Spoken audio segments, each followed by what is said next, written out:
Yeah, hi. This is Joe Green again.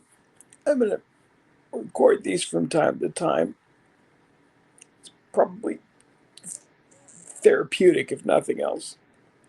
I was thinking about adaptation because there's a new, uh, I guess I don't know how new it is, but it's the Ed Gein uh, series that's on Netflix. It has been criticized for uh, not being very accommodating to the facts, which tends to happen with these historical adaptations. Hollywood is famous for not being particularly close to individual facts in any of the typical pictures. I thought about this in terms of my own work too. Um, I draw upon real life stuff, of course, in my own plays, and I haven't done a full on adaptation of something that really happens. But if I did, my main premise would be to retain fidelity to the truth of the situation. Because of the nature of filmmaking, you've got 2 hours, more or less, to tell a story that requires a certain amount of telescoping of events. It will require composite characters, or you have to set deliberate limitations on what part of the story you're going to tell. That was always one of the issues with Stanley Kubrick's famous adaptation of Napoleon, because Kubrick wanted to do the whole life of Napoleon. Movies aren't good at that. You would have to pick: do you want to do Waterloo? Do you want to do his movement to the island after his empire collapses? Do you want Napoleon as a young man? But you kind of have to pick something. If you try to show every part of the film, you're going to end up not spending enough time with any one thing, which creates diffusion, and you can't keep the story going. Um, the idea is always uh, to to get the truth of whatever situation that you're dramatizing. I've always this quote has stuck with me ever since I heard it.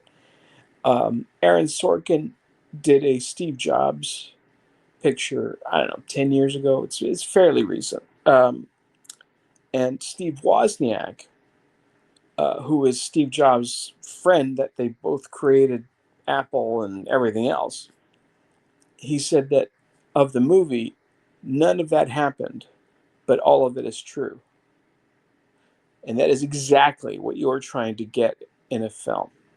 You are not going to be fidelity. You're not going to have fidelity to every single factual action, but you do want to get the truth of the situation. You know, and for example, Zodiac is one of my favorite films of the 21st century. I thought it was absolutely great. And I still think it's a great film. I didn't know anything really about the Zodiac before watching the film, and then I come to find out that it's not very good on the facts. Um, the characters played by Jake Gyllenhaal and Robert Downey Jr. to start off with never worked together. They're buddies in the movie, and they didn't even work at the paper at the same time. And also, there was a lot going on at that paper that calls into question not just Zodiac, but a lot of other things too, which is totally not addressed by the film as well. And part of the problem is they adapted the wrong book, really. They adapted Graysmith, which was a big mistake. And if you look into Robert Graysmith, you can see why. It's still a great movie. It's just not very factual. Another Aaron Sorkin thing, the Charlie Wilson's War. It's a very entertaining movie. It's not great on the facts. It soft pedals stuff that the state wouldn't like very much, and so it creates a kind of story that you can enjoy, as long as you don't know the truth of anything that actually happened in real life. I was always amused by, like, when I was a kid, I loved El Cid. Charlton Heston's Sophia Loren. He was a real guy. He fought against Christians and Muslims, uh, and he was a big heroic figure, Homeric even. Um, and at the end of that movie, Charlton Heston dies in battle, and his compatriots stick him on a horse.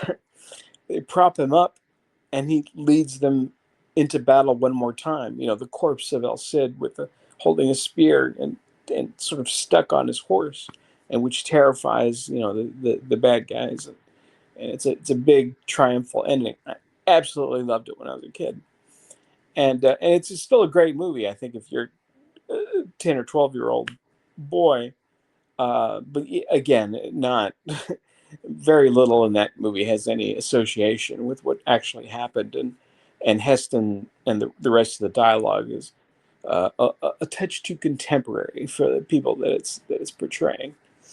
Um, but anyway, I was thinking about the what happens when you try to adapt something real. Um, a lot of my own stuff is inspired from real things. Clown Time is Over, a play that I wrote, came from my bestie at the time was telling me about a clown show that she watched as a kid. She couldn't believe that I'd never seen it, and I was like, "What do you mean you never saw this show?" And it turned out that it was on public access in Seattle. I didn't grow up on the West Coast, so that's why I'd never heard of this guy. But he was the mayor of the city dump, and when she told me that, like that inspired like this whole play entered my head as like it's about a clown who's the mayor of the city dump. So, and it's not based on that character at all. It was the inspiration for some things that happened. I wrote another play called Einstein's Wrong About Everything. It has William Burroughs in it, and I took a lot of fidelity to show William Burroughs the way he really was, and also Aleister Crowley's in the play and Groucho Marx. And I spent a lot of time making sure that each character is doing what they would be doing. It's a completely farcical situation. Like the comedy, it's a comedy, and it's clearly not meant to be real. But I tried to get the truth, the essence of every character that I was pulling out, including Eleanor Roosevelt and various people that are in this play. Um, so anyway, I was just thinking about adaptation in general, and I've always thought it was a primary irony that the film that was most attacked for its veracity was Oliver Stone's JFK, which actually, if you compare it to every other historical film ever made by Hollywood, it is substantially more truthful to the actual facts than any other film. So much so that Oliver and Zachary Scar put together a book of all of their reference points and footnotes that they had used in making the film. And so, yes, some of the characters are telescoped. The character played by Kevin Bacon is a composite person. You can actually find out more or less who he's based on, but they use a different name. But the things that he says are characteristic of the things that principal character said. And there's a lot of truth in the way that the story is told.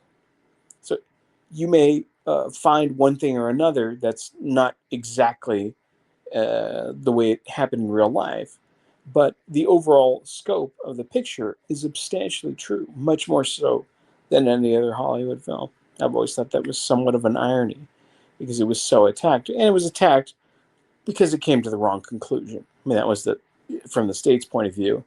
The film is lying about its conclusion, so it's therefore no good. Anyway, just something I was thinking of. So, take care. See you later.